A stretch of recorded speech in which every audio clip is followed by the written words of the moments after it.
İbrahim ya zauna a asar gerar bayan abindaya faruda Sodom da Gomora.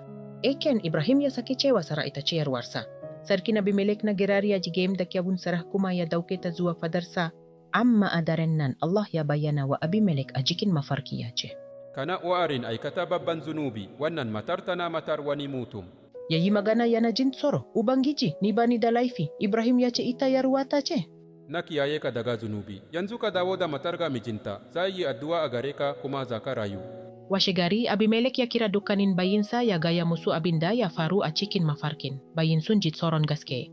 Abimelek ya kira Ibrahim ya kuma yi masa fada, me yasa ka yi mana wannan, shin baka kusan saniyin babban zunubi ba? Ibrahim ya amsa yana bayyana cewa babu tsoron Allah a wannan wuri, kuma na damu cewa za a iya kashe ni saboda matata. Abimelek ya bada tunkiya da shanu da bayi ga Abraham kuma ya dawo da Sarah. Hakanan ya ba Abraham izinin zama jikin wannan asar ba tare da wata matsala ba. Kuma Abimelek ya bada guda dubu na azurfa don tabbatar da darajarta. Ibrahim ya yi addu'a ga Allah don Abimelek, sa'annan Allah ya saurari addu'ar Ibrahim. Iyayen Abimelek sun sake samun ciki kuma alherin Allah ya sauka akan wannan nasa. Taran Ibrahim quiz. A ina ne Ibrahim ya ce Sara ita ce yaruwarsa.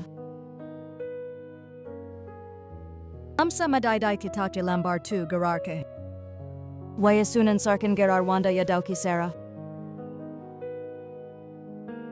Amsa madaidai titati lambar 1 Abimeleksa.